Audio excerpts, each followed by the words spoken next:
बिस्मिल्लाहिर्रहमानिर्रहीम।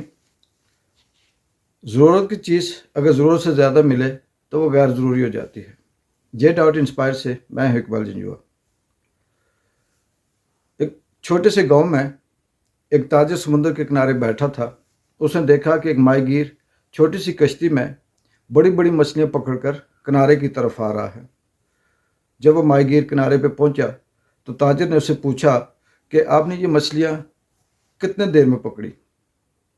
माहीगीर ने कहा कि मैंने बहुत कम वक्त में इन मछलियों को पकड़ा। ताजिर ने उससे कहा कि आप इसके बाद क्या करते हैं। माहीगीर ने कहा कि मैं ये मछलियाँ पकड़ता हूँ, घर ले जाता हूँ और ये हमारे घर की ज़रूरियात को पूरी करती हैं। जो बच जाती हैं वो मैं पड़ोसियों को दे देता हूँ। इसके बाद मैं अपने बीवी बच्चों के साथ खेलता हूँ। शाम को दोस्तों के पास जाता हूँ, उनके साथ हंसी मजाक करता हूँ, गपशप करता हूँ, हालात हाजरा पे तबसरा करता हूँ। फिर रात होती है, घर आ जाता हूँ।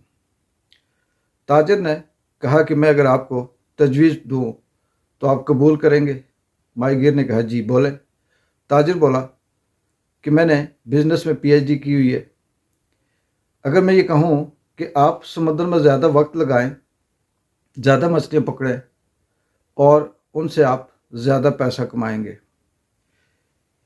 वो पैसा जमा करके आप एक बड़ी कश्ती ख़रीदें और फिर उस बड़ी कश्ती में आप और ज़्यादा मेहनत करें, ज़्यादा वक्त लगाएं तो आप मज़ीद मछलियाँ पकड़ सकते हैं। बाद में आप कश्तियों में इजाफ़ा करें, 2-3 कश्तियाँ और बनाएं, आप अपने मुलाज़म रखें और उनको वो माहीगीरी सिखाएं और वो आपकी आमदन में इजाफ़ा हो सकता है। फिर आप अपना एक कंपनी बनाएं, उसको प्राइवेट लिमिटेड करें, उसके शेयर मार्केट में फ़रोख्त करें तो आप बहुत बड़े दौलतमंद बन सकते हैं। माहीगीर ने पूछा इसके बाद। ताजिर ने कहा कि इसके बाद आप अमीर हो जाएंगे, आप फिर रिटायर हो जाएं, आप समुद्र के किनारे एक घर खरीदें और सुबह उठें, मछलियाँ पकड़ें, घर आएँ, बीवी बच्चों के साथ खेलें, दोस्तों के साथ वक्त गुजारें, उनसे गपशप करें, हालात हाजरा के साथ पे तबसरा करें और इस तरह से आपकी ज़िंदगी मज़े से गुजरेगी। माहीगीर ने कहा कि क्या मैं ये सब कुछ पहले से नहीं कर रहा। कहते हैं कि जो अल्लाह ताला ने दिया होता है, जो कुछ इंसान के पास होता है, उस पर राज़ी रहना चाहिए। मज़ीद की लालच इंसान को तनाव का शिकार कर देती है, डिप्रेशन का शिकार कर देती है और इंसान बहुत सी मुश्किलों में, परेशानियों में उलझ जाता है। सादगी में खुशी भी है और सुकून भी है। हमारी सोसाइटी में भी अगर आप इर्द गिर्द नज़र दौड़ाएं तो बहुत से ऐसे हमारे रिश्तेदार, दोस्त, पड़ोसी जो हमारे साथ ज़िंदगी गुजारते थे, लेकिन वो मज़ीद की तलाश में अपनी सारी ज़िंदगी बीवी बच्चों से, दोस्तों से, इलाके से दूर रहते हैं और वो इस दौड़ में होते हैं कि वो पैसा कमाएं और खूब पैसा कमा कर अपनी ज़िंदगी, आखिरी ज़िंदगी जो है वो सुकून से गुजारें।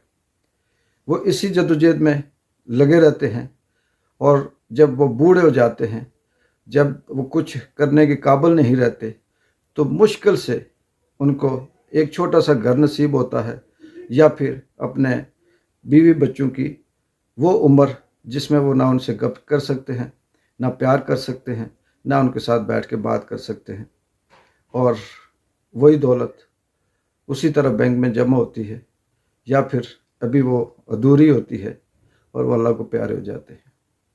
इसीलिए कहते हैं कि जो आपके नसीब में है उसको अल्लाह की रज़ा समझकर उसी पे राज़ी रहें और अपनी ज़िंदगी अपनी बीवी बच्चों के साथ, अपने दोस्तों के साथ, अपने धरती में खुशी से गुजारें, सुकून से गुजारें। इकबाल जंजुआ को इजाज़त दें। अल्लाह हाफ़िज़।